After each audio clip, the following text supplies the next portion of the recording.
we're about 2 weeks out from the election, meaning that in about 2.5 weeks, or however long it takes to count all the votes, we're going to know who's going to be leading the country for the next 4 years.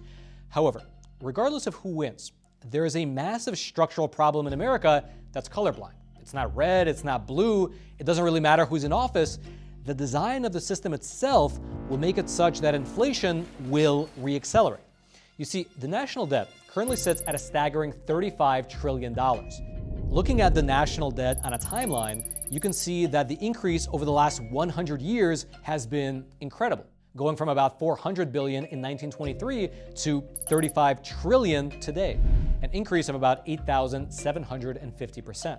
To give you some perspective on that, if the US was to right now completely stop all of its spending, and instead the federal government spent $1 million every single minute to pay off the debt, it would never get paid off.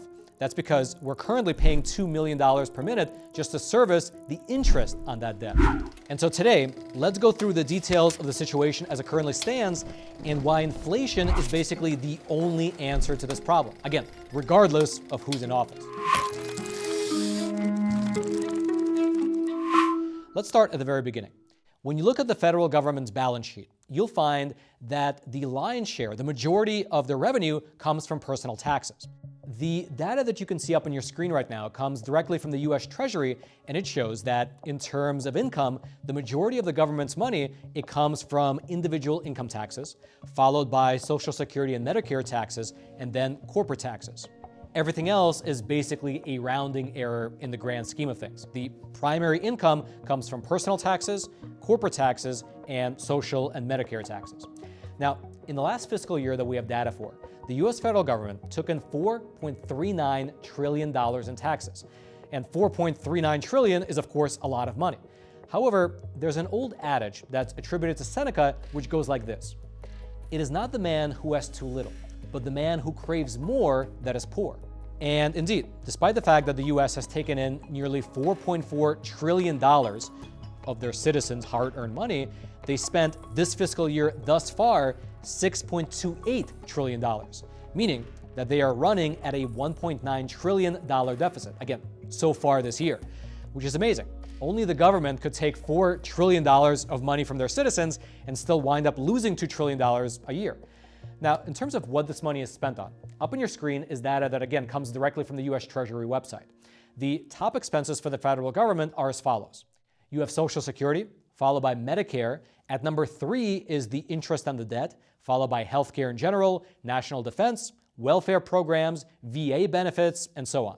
And so from that list, there are really 2 important takeaways. The first is that the list is FYTD, meaning that it's fiscal year to date. And so those numbers are still growing because the fiscal year is not yet over. And secondly, you might have noticed that the interest on the debt is now the 3rd largest expense of the entire federal government, more than even the military budget. By the end of this year, we will have spent over $1 trillion on just interest payments alone. If you look at that based on a percentage of yearly spending, interest payments are roughly 20% of all federal spending overall. However, if you look at it based on the amount of actual money taken in by the government, it's roughly a quarter. Out of the $4.4 trillion that's collected in taxes, about a quarter of it goes right back out the door in interest payments. Furthermore, on the Treasury's website, they have a page dedicated to the topic of the national debt with a subsection called Maintaining the National Debt. And here's what that section says, quote, "The national debt has increased every year over the past 10 years. Interest expenses during this period have remained fairly stable due to low interest rates and investors' judgment that the US government has a very low risk of default. However, recent increases in interest rates and inflation are now resulting in an increase in interest expense." And so here is where we get to the crux of the issue. Because for the longest time now, when interest rates were near zero, the problem was manageable. It was never truly sustainable, but it was at the very least in the short term manageable. Up on your screen right now is the interest rate over the last 15 years. And as you can see, starting in the year 2008, when the money printers started going into overdrive, the interest rate was near zero. And so, even though there was more spending, the interest payments did not really increase that much.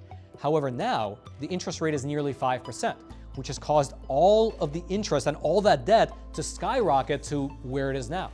And so the math here is rather simple. The federal government is currently, right now, paying out a quarter of all the money it collects just to cover the interest on outstanding debt. But at the same time, they are also spending way above their means, and so every single year, they're borrowing an additional $2 trillion and adding to the debt. That additional $2 trillion of debt also has interest attached to it, and so it's a compounding effect in the wrong direction. People say that investing in the stock market can make you rich because of the compound effect. However, the exact opposite is true here. It's essentially a downward spiral, and it has the potential to get a lot worse.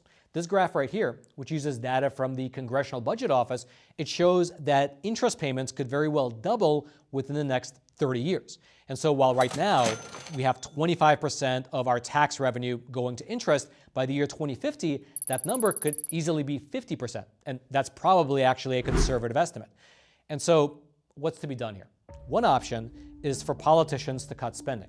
However, good luck with that, because even though all the aid that we send to all these other countries, Ukraine, Israel, Lebanon, Afghanistan for some reason, even though that does make headlines, it's a tiny percentage of the spending. If we cut all that controversial spending, it won't make a dent in this problem. To make a real difference, you have to touch some of the core areas that the US spends on. Here's the chart again. What politician do you know of who is willing to touch any of these items? Social Security, Medicare, healthcare, national defense, veteran benefits. Every one of those line items is politically sacrosanct. And so there is no serious political will in either party to shrink any of those categories. All right, just to pause here for a super quick moment, I'd like to introduce today's sponsor, which is a great company called Patriot Mobile. And they really are a phenomenal company because while it's safe to say that there is a concerted assault on America's values happening right now, companies like Patriot Mobile are bucking the trend and they're standing firm. I mean, as a company, in both their actions as well as their spending, they strongly support the First and Second Amendments. They strongly support the sanctity of life, as well as Americans' veterans and first responders. And better still, besides just having really good values, they are actually a good company. They have great phone plans. By switching to Patriot Mobile, you'll still get the same awesome nationwide coverage as the big providers, because Patriot Mobile actually operates across all three of the major networks. It's just that by switching, you'll be doing business with a company that doesn't undermine your values. Plus, they back their service with a coverage guarantee. 100% of their customer service is based right here in the US, meaning they're keeping the jobs here. You can keep your existing phone number, and you can either keep your existing phone, or if you'd like, you can upgrade. And so just head on over to patriotmobile.com/Roman, or just call 972-PATRIOT. Right now, they're having a special promotion where you can get a free month when you use offer code ROMAN. That's ROMAN. And so consider making the switch to America's only Christian conservative wireless provider. Either call the number, or you can just click on the link right below this video. Now, the US government could just print the money to pay off the debt. However, that's exactly the action which will trigger a resurgence in double-digit inflation. If they add trillions of new dollars to the money supply to pay off the existing debt, then sure, technically they would pay off the debt. But then as a consequence, you would have trillions of more dollars in circulation chasing the same amount of goods and services. And the end result will be exactly what happened after COVID. Starting in the year 2020, the money supply was expanded by about $16 trillion. And then subsequently, inflation rose to double digits. The price of eggs, it went from like $4 to $7 or $8. And so you can imagine what'll happen to prices again if you do this again to pay off the debt. And so that's option one. The government could print more money, but that will have the effect of creating more serious inflation. Option two is to downsize the government itself, to basically cut the government spending by cutting federal programs. This option is being pushed forward right now by Elon Musk. About a month ago, you had Donald Trump announce that if he were to be reelected, he would assign Elon Musk to be the head of a government efficiency commission. I will create a government efficiency commission tasked with conducting a complete financial and performance audit of the entire federal government and making recommendations for drastic reforms. We need to do it. Can't go on the way we are now. And Elon, because he's not very busy, has agreed to head that task force. Be interesting. If he has the time, that'd be a good one to do it. But he's agreed to do it. And since making that announcement, you've had Elon Musk make several statements of his own saying that he would like to fire about 80% of the government workforce. Do we really need, whatever it is, 428 federal agencies? I think we should be able to get away with 99 agencies. Like, there's so many that people have never even heard of, and that have overlapping areas of responsibility. Now, he probably won't be able to achieve that, but that's the ethos that he's bringing with him to this position, to fire 80% of the workforce. However, let's say he achieves it, and the federal government's workforce is really reduced by 80%. Even if that is a good plan in the long term for increasing personal freedom, rolling back bureaucracy, and potentially eliminating government waste, well, in today's episode, we're talking about inflation. And you might assume that an 80% cut of federal employees will decrease inflation. But actually, the exact opposite might happen. You see, if right now you go over to Google and you search who is the largest employer in the world, you'll find that the US federal government is the largest employer in the whole world, and definitely the largest employer in the US. And so think about it. If you have the largest employer in America suddenly firing 80% of its workforce, what will happen to the government's tax revenue? It will naturally plummet, at least in the short term. Therefore, to fund all the various programs that the government can't cut, they'll have to borrow even more money to pay for it. That will increase the national debt as well as the interest payments on that debt. And so you see, in the short term, there is no escaping this problem. The can has already been kicked so far down the road that there's really no good options left.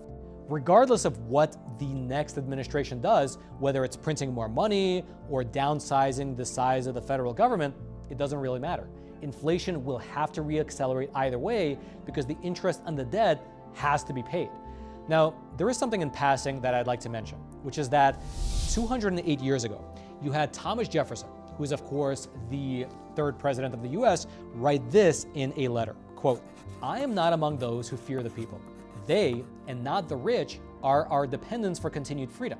And to preserve their independence, we must not let our rulers load us with perpetual debt." That was written in 1816. However, 208 years later, the nation now stands at a staggering $35 trillion in debt. If you divide that number by the number of citizens in this country, it means that everyone, every American man, woman, and child owes approximately $100,000. Every baby born in this country is born with a $100,000 albatross tied around their neck.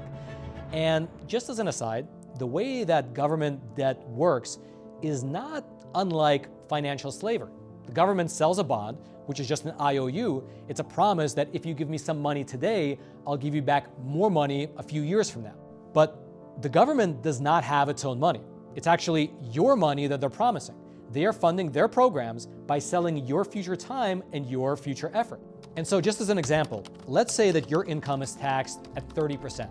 That means in practical terms that from January until April, you essentially work for free. You work for the government. And out of that, a full 1 month of your income is taken just to service the interest payments for whoever happens to own American bonds. For a full month, the fruits of all your work goes to pay China, Japan, Germany, whoever happens to own those bonds. And as the amount of interest increases, the amount of time that you're going to have to spend paying for that debt increases as well. In 30 years from now, your kids, they'll probably be spending 2 months every year paying for this debt.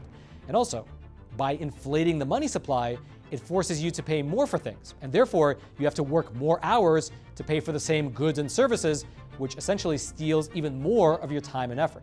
If you'd like to go deeper into this story, into the story of the Federal Reserve and this staggering situation with the national debt that we find ourselves in, I'll throw the links to several resources down into the description box below, including the link to a phenomenal documentary which shows sort of the inner workings of the Federal Reserve and how the system was set up and how pretty much no matter what anyone does, it's a system that has to create more and more inflation just to sustain itself. It's a great documentary. I'll throw that link down in the description box below if you want to sort of dive deeper into it. And also, with the election coming up very, very soon, I'd like to mention that we here at the Epoch Times put together a phenomenal infographic detailing the positions of the two candidates based on actual facts and policies. It strips away all the hyperbole and all the talking points, and it looks at the actual policies between Harris and Trump. If you want to get access to that infographic, it's a digital infographic. It's awesome. It's about this size. If you look at it on your screen, well, you can get access to it for a single $1 by subscribing to the Epoch Times. That way, you'll get not only access to everything on the Epoch Times website,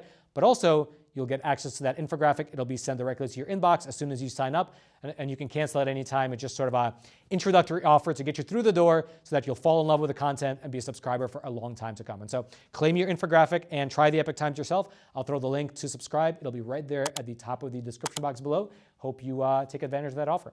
And then until next time, I'm your host, Roman from the Epoch Times. Stay informed. Most importantly, stay free.